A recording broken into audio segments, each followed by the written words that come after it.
guacamole de potato. We're ghetto here. Low budget. Low budget is what Michael says. I know, right? Creative. Oh yeah, no budget. No, welcome back, guys. We're so excited to have our friend Jacob here. He's really hard to catch, let me tell you. He's doing 1,000 things, so we're just so grateful that you were able to get some time for us. Oh, sweet. But yeah, no, I mean, a little bit about how we met. We met a long ass time ago. Yes. Feels like a long time ago. I know, it feels like a long time ago. But through Gabby, I remember our first meeting. Yes. Because we were talking about like pop-up world. Henry and I were like in it with the markets and everything. Yep. And I specifically remember leaving that meeting and then being like, Tenfold's so pretty.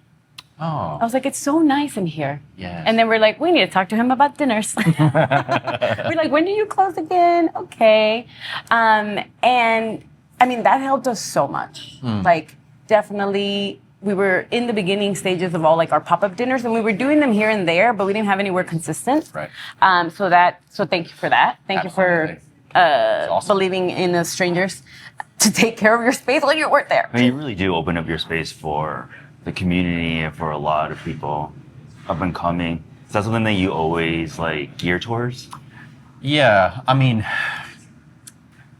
it's so coming back for Tenfold. It's like my third market to kind of try to do coffee in. Mm-hmm. And the reality for me is like coffee doesn't quite have the weight on culture to like elevate itself. Mm-hmm. So I've always thought like you need to do Starbucks. things, but you need to do Corporate things America. with the like creative chefs and creative hospitality people to kind of cast the right light onto coffee.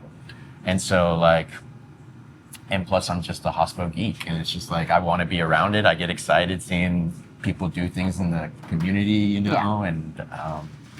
it's a real blessing really to have a space that can host people and people can use. And I think that's kind of the unique position for cafes. It's like kind of sits in the community in a different way that most businesses can't. Yeah, for sure. I mean, people are coming multiple times a day, a week. Totally.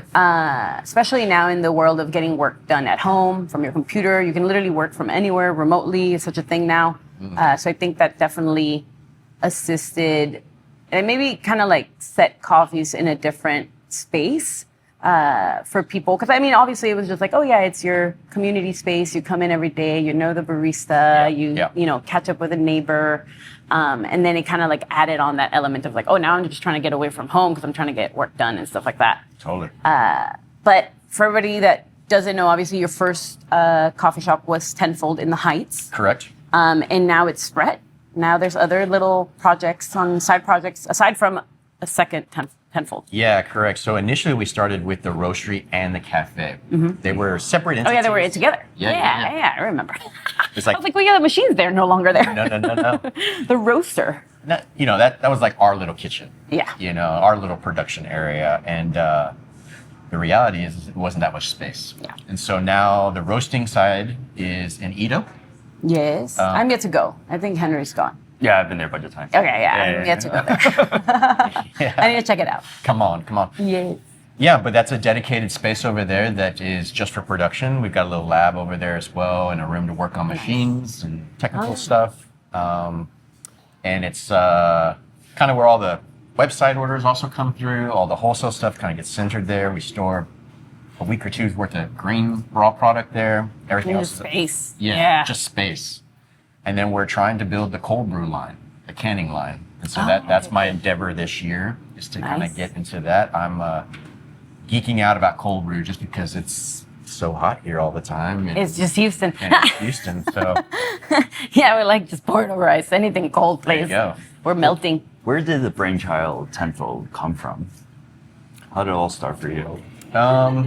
Other than you do have a huge background in coffee, for those Yeah. that don't know, it's not like he just came out of nowhere, guys. No.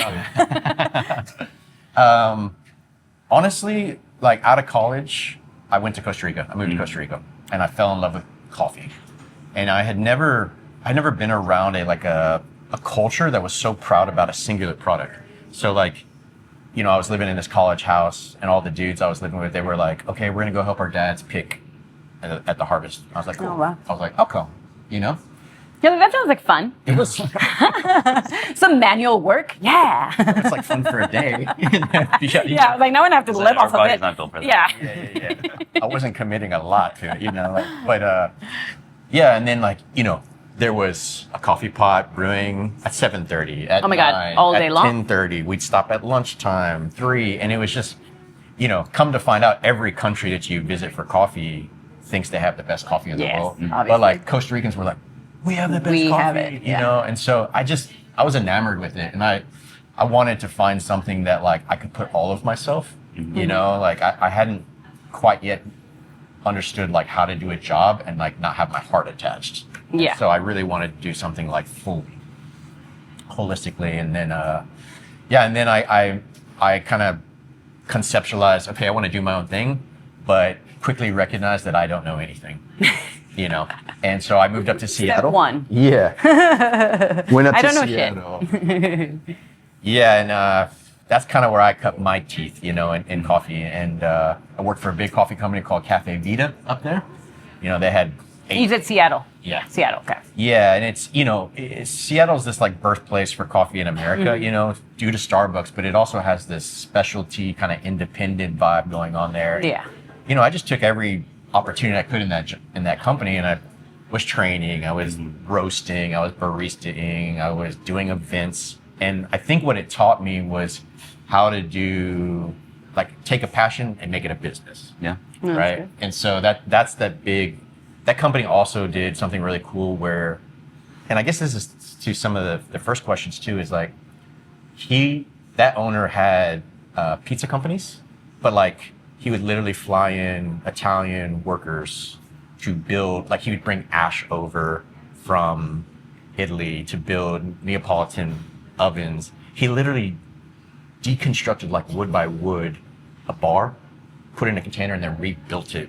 So it was crafted, and I just thought, okay, interesting. This is how he's embracing culture, creating a product, and it just all started to kind of come together. It's funny when you look back, right, at your experience, and you're like, oh, Yeah. that was actually quite pivotal for me. Totally. You're like, that's connecting the dots for what I ended up doing, Absolutely, and it's or at least in the process of. yeah, and You're just getting started. you're figuring it out. Yeah. You don't exactly. You just kind of have a dream. And Yes. and we actually, 2 of my buddies over there, we, in our late 20s, we tried to start a company, and we were like, oh, yeah, this is This is a lot more. This This isn't it right now. Yeah. You're like, we need a little bit more time. So I hopped ship and I went to Australia, and I became the director of coffee for a large specialty coffee company. And what that did for me was super cool. It exposed me on a global scale. So this was pre-marriage, pre-kids, but I was on the road 3 to 4 months out of the year finding coffee, visiting countries, farmers, co-ops. It was super cool, and I was very blessed with a really good owner. But I could walk into communities like in Colombia and be like, "Hey, city, I'll buy all of your coffee, and we'll become partners. I desire to be something long term with you, and if your coffee scores at a certain price point, I'll pay you this, and if it scores at this price point, I'll pay you this, and if it scores really high, I'll put your name on it and I'll sell it as a special Specialty. coffee and market it as such." And it just really was quite cool for me at that point. Yeah. Things- And helping you Like, build sounds those cool right relationships. I know, it sounds great right now. Yeah, exactly. And helps you build that relationship with the grower. Direct. Like Oh, direct. totally.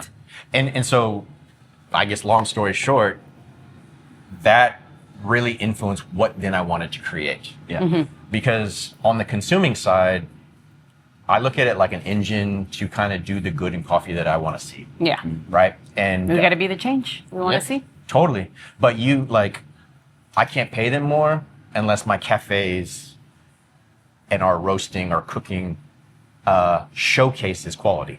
Yeah. And that relationship in the right way, or nobody will ever pay what I'm trying to charge. Yeah, no. Right. And so that's how it all kind of connects. If I can get people in the doors and maybe they just come in for that latte, but I build trust, I build rapport, then maybe they'll let me suggest Bring in something. something cooler. Yeah. Yeah. And then I More could do the niche. good down the supply chain, So that's kind of how it all came together.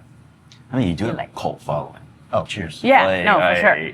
Do I? They're like, show yes. up at like, it's wild. I would do drop-offs at your place at like 7 a.m. in the morning. I'm like, this place is I know. like, what is happening? I know, you're like still waking up. You're like, what this is man happening? sound like crack right now. I know. And also, like, even for us to, when people ask us, they're like, oh, like, this coffee was so great. Like, where is it coming from? We're like, oh, our friends Tenfold right here. They're like, I knew it. I knew about it. I'm like, oh, okay. I'm like, cool, I'm happy. Yeah, they're like, oh, we love this. We're like, yeah, Tenfold. They're like, oh my God. Yeah, they're like, oh, of course, we knew, blah, blah. I'm like, okay, cool. I'm like, yeah, great. I'm happy you guys are enjoying it and like connecting the dots for people, I love that. And also just hearing whether people. you know her or not, you're the cool kid. Yeah, you are the cool kid for sure. I mean, know that. you're like, no, I don't know that. You're like, I'm working. I was like, But yeah, and I think it goes to show one, obviously a good product. I think you do showcase kind of like the build of those relationships through the marketing. It's hard to do that, but it's the bits you do show, like people understand that, like, oh, this is a deeper connection into coffee than just a coffee shop. And I feel like those people that do appreciate coffee appreciate that more than just a good cup of coffee or a cool space or somewhere to hang out or whatnot. And I think that's what really helps build the Tenfold brand because it's that connection and people can see that. Oh, that's great. And then just like, I think aesthetically, and we've talked about the cafe. I'm like, so who? And you're like, me. And I was like, okay, well, I like your design. You had the way it worked out. It's just such a cool, airy, comfortable space to be in.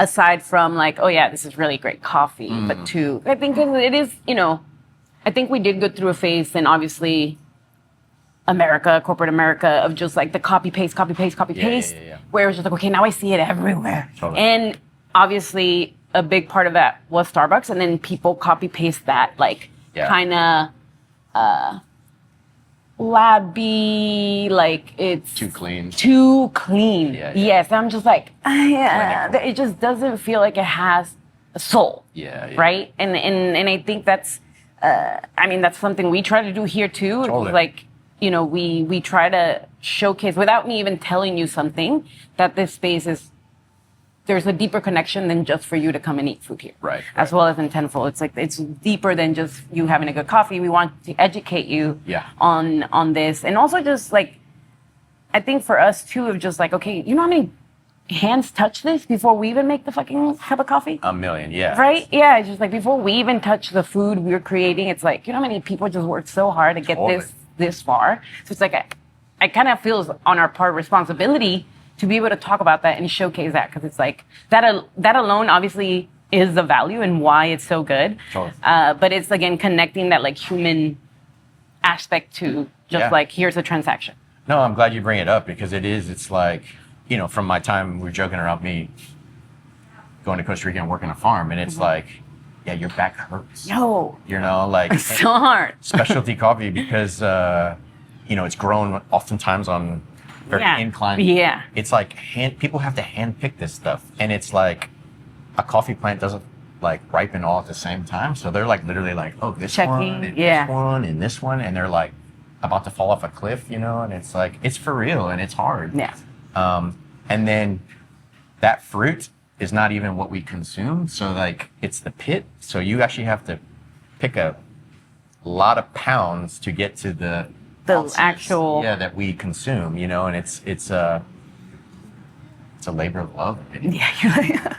For sure. Yeah, I think a lot of it is lost on us. Like we just go to a coffee shop, we're just like, let me get a cold brew, let me get this. I was like, but we don't understand all the work that goes behind it. I know so many Psalms. I knew so many Psalms in New York, and they're just like, pouring wine and all this, and then they're like, I don't want to do this anymore. I want to be a winemaker. I want to go in the fields and pick wine. I'm like, all right, go have fun. Yeah. Like a week later, they're like, you're like, no, you don't. Anymore. I was like, it's not easy. Cute. Yeah. No. Nah. I was like, not it's at all. like beauty and value in all of that. Absolutely. That we don't get to see. That we just see the end result. Yeah. No, for sure.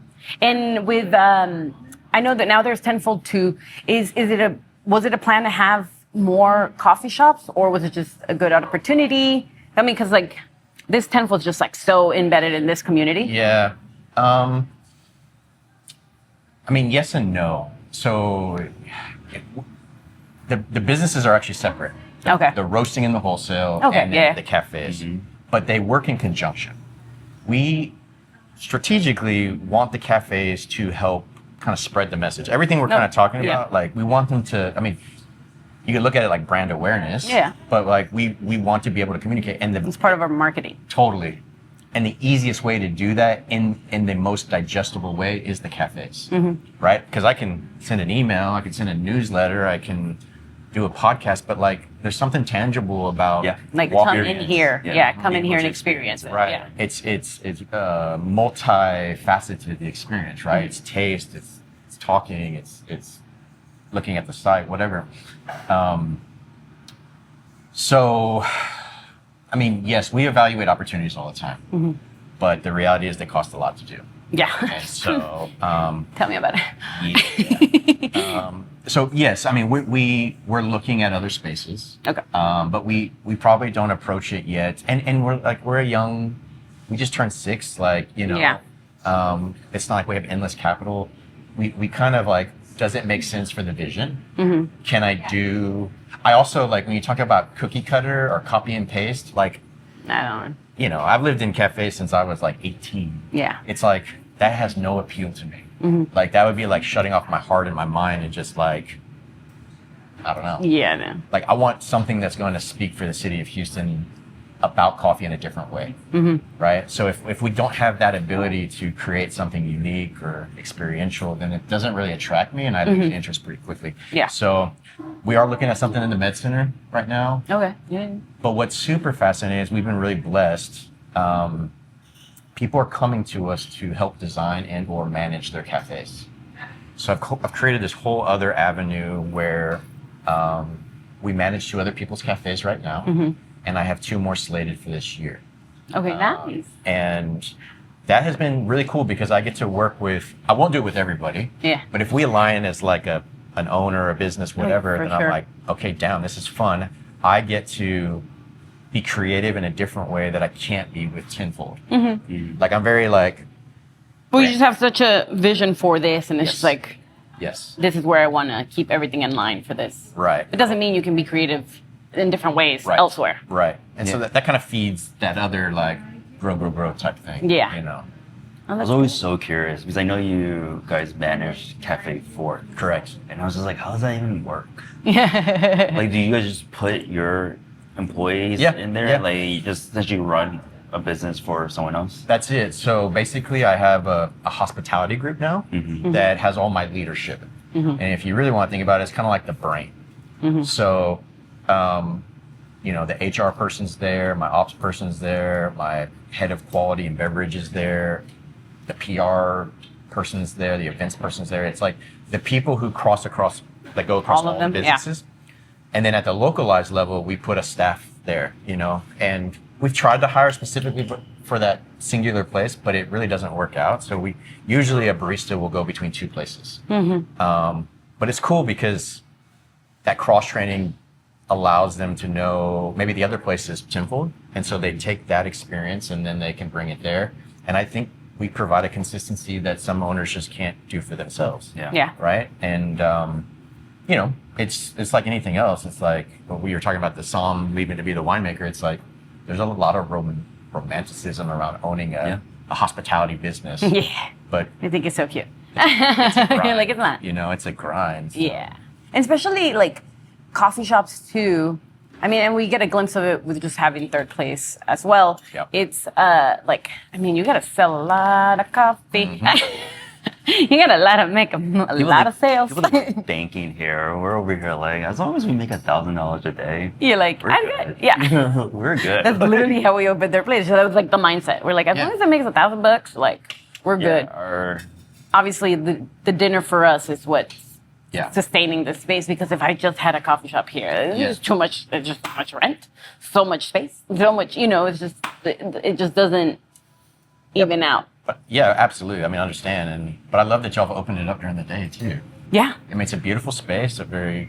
what was like what you were saying? So they were a huge part of our guests now, right? Our dinner guests now that said that they would never have come in here unless we open up in the morning because they felt intimidated coming at night. Interesting. Okay. And so now they come in here. It's like me. These are real conversations we have with people. Yeah. Like we come in now, we're familiar with the space, we love it. You know, Yeah. like, it looks really scary from like online and what people Interesting. post. So they were super intimidated about the price point and everything. And now that they experienced it this casual way, and now they come back for our dinners and floor. I was like, so it's like that lived experience, you know, get your feet wet and then Totally. you're like Yeah. fully committed. And it was to us. also funny to just see, like, it's just the clientele is different, Oh yeah, absolutely. like so different. And I'm just like, You get a lot of kids. Pilates girls now. yeah, Oh, we have a Pilates. also we have a Pilates studio next to us now, and from opening to now, yeah, there's that clientele, and just obviously we get like the people trying to get things done, neighborhood Sure. That loves walking here. Yeah. guests, as well as just like a younger crowd, and we're just like that they wouldn't have come to dinner. Sure. You know, they're just like, well, I'm not going to spend that money, or I'm just not looking for that experience, and it's totally understandable. But in the beginning, it was just like, oh wow, and then like obviously we have social media and stuff like that. Like in the beginning, it was just like a lot of TikTok, and I'm like, oh, we're cool on TikTok. I didn't know. I'm like, we don't even have a TikTok. That's true. And they're like, come in, and they were like, I saw this like drink on like TikTok. I'm like, cool, and they're like, what is it like the June meetup? Like we've been open for 3 years. I had like no idea what June is. I was like, yeah. man, we're working so hard on this brand. You have You know? no idea. Yeah, I know. It was kind of mind blowing how, yeah, you They're work like, this so is my hard first on time something here. and then you realize that there's such a large group of people Yeah. that have no idea. who you are. Absolutely. And- It's like both hopeful and defeating. I know. You're like, but I worked so hard. Yeah. But it definitely opened us up in that way. Like it helped us kind of cross promote Yeah. the dinner service as well, and just a completely different clientele. But going back to just like, okay, if I just had a cafe, I was just like, wow, like I wouldn't like. Obviously, I would have to think about other things and like how to Yeah. promote it. And obviously, for you, it's like, Well, like if y'all would have come to me and said, I'm going to open a cafe in this space, I would have been like, it's way too big. You know, like it's massive. it's massive. But like when people come and, you know, like I'll consult, I'm like, there's the economics need are a- clear. It's like 1,200, 1,400 square Yep. feet if you're just like pastry and coffee. Yep. Because we have good margin per drink, but you got to sell hundreds of them, Yep. Yeah. if not thousands, right? And your square footage rent needs to be Yeah, exactly. You know, tiny. under 10% easy, you know, or you're just not, you're Yes. just spinning your wheels. And then also with, I mean, the market, right? And our government and our own things. Inflation and all these things. I mean, specifically coffee and like chocolate, like felt it Yeah, really fast. totally. Well, I got a It's like, whoa. bill from FedEx, and I was like, "What is this bill?" You know, I was like, and then I was like looking at the items that were all purchased and everything. They're all tariffs. Oh, yeah. I had no Just- idea. just straight It was my tariff. first time. Yeah, like they're like, "Oh, I'm still getting tariffs you because owe- there's stuff that came in and it's delayed. They're like, and you owe all this. I'm like, the fuck? is You're this?" like, who? I was like, I already paid. But I already have it. What do you mean? I thought it was a scam, and then like Yeah. I called. They're like, no. I was like, you owe us that much. I was like, well, goddamn. Oh my God. Pay. Yeah, I know. It's like, here's my card. It's so funny. I tried to pay something like that twice on FedEx, and it was like so complicated, and then they sent me to collections for like $25. Then they send you what? To collections. For like Fucking $25. Yeah. You're like, excuse me. Come on. I was trying to pay Yeah. for these freaking tariffs. It was like, you hear about it, and then you're like, oh, it's real. It's real. Yeah, I was like, You're like, I feel yeah, because it. a lot of our vendors just like rolled it into the price, or they said, oh, we're not gonna charge you, blah blah blah. I'm like, but then your prices all went Yeah, up. you right. Yeah, where do you think those went? It's like, Yeah. I know, I'm not dumb. Totally. But yeah, that's cool. And also, like you said, people romanticizing the hospitality and having a business and knowing that they own something. Yep. But it is a lot of work that they just don't know about. Totally. Day So to I'm sure day, that's it's I mean, facilitating. you're doing sous chef stuff today. Yep. You know, that's what it is. It's like you gotta stay. I mean, it's hard to be open 7 days or 6 days or whatever, you know. And it's Yeah. like, and you start being inconsistent in your delivery of your hours or your product, and it's like people start not going, you Yeah. know. And it's like, okay, well then you just gotta do what you need to do to keep the thing open, and it turns into a grind. And it's like I don't know, you got to have a real clear purpose behind it all, or it just loses its allure very quickly. You're like, wow, this is hard. You're like, People ask all the time. I was just actually talking to these realtors that wanted to get into this business. Okay. Exactly. I'm just like, Giggle. my first question was, why? Why? Yeah. They're like, oh, because essentially what it came down to is it looks cool what we're doing here, and I was just like, no, this is successful because I'm here. This is successful because she's here. I was like, this is successful because our team is on board on this. I was like, not successful because it looks cool. Yeah. Thank you. That would look cool to yeah. you. I was like, I mean, your pants are pretty cool. I know. But it's why I was there like, oh, can you come please look at this space? I was like, I don't have to look at this space. I was like, it's not gonna work. Yeah. I was like, I was like, this is some free advice to you. I was like, you don't have to pay me for I'm that.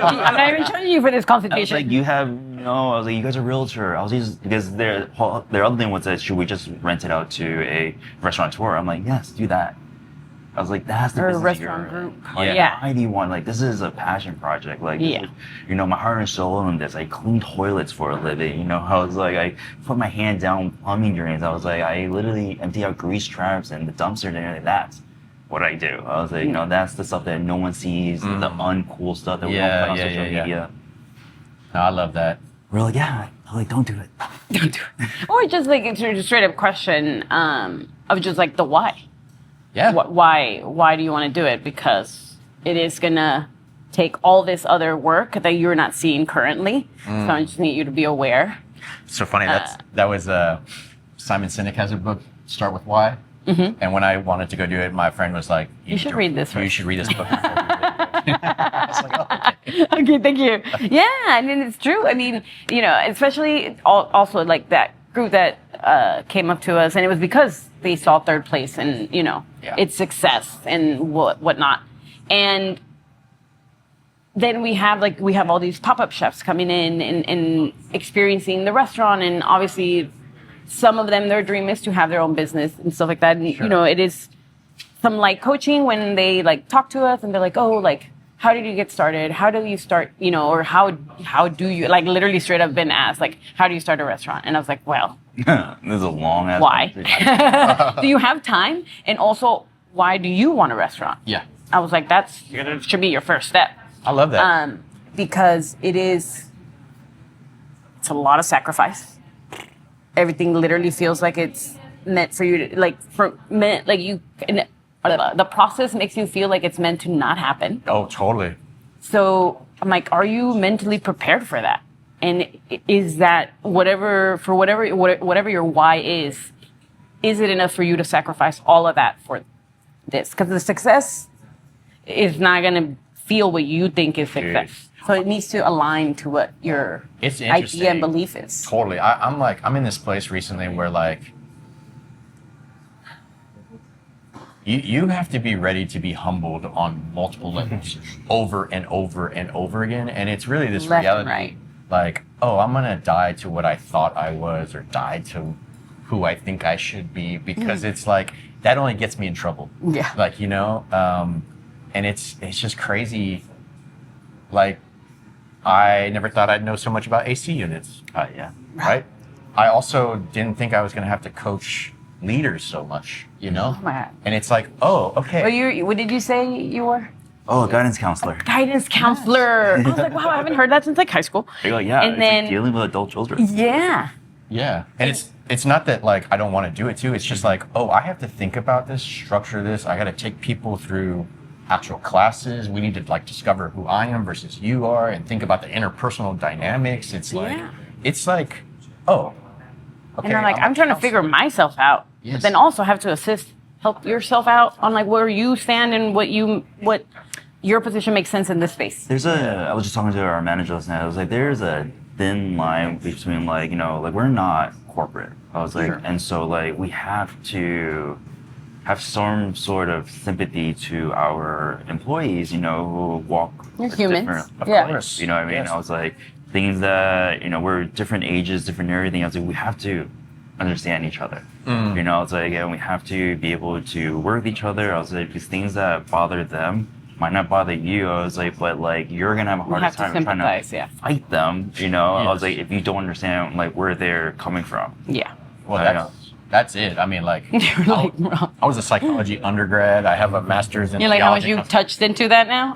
Well, it's like, oh, that didn't even train me to do this. No. You know, it's like, You're like, and I had that information. Yeah. That's the conversation I had with someone wants to be our sous chef here, right? And I was like, well, like the idea of the job is easy. You Yeah. know, it's like, you know, be the best line cook, you know, order and everything. That's the easy part of it all. I was Sure. like, but how are you going to deal with like her feelings? How are you going to deal with soft their feelings? skills. How are you going to Yeah. Yeah, the soft I skills. was like, you have They're to very, very important. now have these conversations with all our sous chefs where like you have to be able to deal with people. Yeah, and be. You know, you can't just worry about You yourself have to anymore. meet everybody halfway, Totally. or you're gonna be miserable, totally. and you're gonna fucking hate it. But you also It's gonna have turn to be over able and to, over. Yeah. and you also just have to be like, all right, like this is how it is here. you know? Yes, choose one way or another. But yeah, no, it's a lot of understanding that, and as a manager, operator, owner, being able to build that team to help you spread this word out, Absolutely. to make my life a little easier. I will say our team Like- does drink the Kool-Aid. They do. They- I mean, you yeah, have they to. live. You have to. Like, your breathe, team fucking, needs like, to believe I think they would in hurt what you're someone for doing. us. They need to. It's too much heart, too much work, physical, mental, Yeah. to not be in it like that, Yeah, yeah. and to enjoy it. So Enjoy it. How do y'all do that? How do y'all? Are you casting vision quite often? Are you just having conversation? We talk talk a about lot. our goals. Okay, we talk a all the lot. time. Yeah. Every day. Well, we have. I don't know if you guys do it, but we have like a pre-shift every day before service. You know, Okay. before the madness. Okay. Like this is our goals today. This is what we're going to do. This is where I think we all went wrong yesterday. This is where we can help each other. And we do it every day, and it's I a love that. pre-shift. Yep. You know, there's a time to rally our team and everything, and then get in service. You know, like like we noticed that like we fell short here yesterday. I was like, today we're gonna pick it up, and that third term we're gonna push through. You know, our energy needs to be up and everything, and then eventually you buy into it, and you can tell when people are just not into it, Sure. and they're the ones that just don't work out. Right. You know? Yeah. It's no fault of their own or us. It's just not. It's just not the place. space. Yeah, you know, so then we have that conversation with individuals. That person, Yeah. And I mean, I think for us too, it's just the environment of we are owner operators, so Yes. we're in it with you. We're in the Right. trenches with you. And, that itself just kind of like builds a sort of like, oh, well, the owners are right next to me. What she just said, I think our team works as hard as they do because they see See us y'all working work as hard as as they hard do. as So they I love that, and that was me initially, but now that we have multi, yeah, now you have spaces, multiple Oh, spaces. yeah. Yeah. It's so now I'm challenged with it. So how do I do this like that? You know, Yeah. how do I keep that vision high? You know, because and I'm still working through that. I mean, I've got tiers kind of leadership now between. I feel like, to me, in my mind, and it could be wrong, it's just like they need to have some stake in it. They need to feel that it's somehow theirs too. Okay. Because no one's going to work as hard as we are. Yeah. It's yeah. ours. Totally. And I can't expect anybody to do so as much Kool-Aid as I want to give them. Well, I just had this conversation the other day. I had to apologize where I was like, I'm the owner. I wake up thinking about this stuff, Yeah. and I'm literally meditating, praying to stop thinking about it. Like it's gonna be okay. You're like, I actually have to work really hard to stop. Totally. But I don't expect y'all to work that hard. Yeah. Because I was having a circumstance where I had a dude showing up at like 7 p.m. to do something. I'm like, I'm not asking that. Yeah, no. I Yeah. love that you have that type of ownership, but I didn't mean to make you feel that way Yeah. either, So it works on both sides for me Yeah. sometimes, Yeah, for sure. Well, it's like the 4 a.m., 3 a.m.s text messages I send our managers, and I don't expect anyone to text me back. But I just need to put it out there before I forget. Yeah, I was like, it's because I'm just thinking about it now. Yeah. Like there's no like. But then I follow up with, don't respond to this right now. I understand you're doing something. Henry does it. I do. I'm using the send later button now. Send later. So I'll just program it for 8:30 the next morning. Henry. Listen, I text You need to all the do time, that. and like, when I text you, I always see like the Do that. don't bother notification on, and I'm just like, he doesn't want to be bothered. And then you just He's hit like, whatever. notify anyways. Yeah. Yeah. Then The worst. it's gonna answer me. Oh my god. No, yeah, and I mean it's a lot of things, and in understanding too that we're also learning. Oh, of course. We have to give ourselves grace, and as much as we try to give other people's grace, understand that I don't know everything. I'm figuring it out too. Yeah. And it's also to me, it always comes back to, or what I relate it to is just my parents. They were 20 something. They were figuring shit out. They didn't know what the fuck. But in our brains, we were they know everything. They have the answer to all my questions, So it's that's why I don't I'm kind of joking, but I'm how are the kids doing? These are the kids. I do ask that. Yeah. They'll ask me a question. I'm I don't know. And then they're looking at me so confused. And I'm just But I generally don't know. We got to figure it out. Yeah. Yeah, but let's figure it out together. Do you say that to them? Yeah. Yeah, we do. We have very honest conversations with them. Yeah, we're very open. I don't fucking know. He's what? No, it's more you think I fucking know? No, Like but when you tore the grinding machine, I was I don't fucking know. I know, I don't know how to put it back. I hope one of you does. Yeah. But anyways, oh my god, see, I told you this is It's good. it's good. I know it's hard. It's just okay, cut. I know Michael's in the back, just Stops this. Too much editing. I know, right? There's no editing. There's no editing. That's the cool part. Yeah, it's straight through. No It's cuts. Straight through. Just raw. Yeah. But no, I want to thank you so much. Oh, thank This was you. awesome. Thank you for having me. And being able to catch up and I love talk shop. It's always the best. And know that we're not alone. Yes, that's 100%. We're all in it. But yeah, I just want to thank you so much for making the time. But I do have one question. Oh, okay. It's very important. Okay, tell It's me. a very difficult question, let me tell you. Okay. How do you enjoy your loaded potato? Ooh. I stomp everyone. It's okay. No, I've been here when y'all have made the big, pre-shift. Oh my God. Did you want to do it for family meal? Yeah. See, it's real, guys. We have it once a month. I love loaded potatoes. I didn't know you were. This is not a hard question for me. Okay, good. So my mom, maybe twice a week, we'd make baked potatoes, and she would do all kinds of different things. But the one I always went back to was taco meat, and like a taco potato. but I put I kind of somewhat combined like a nachos with a potato.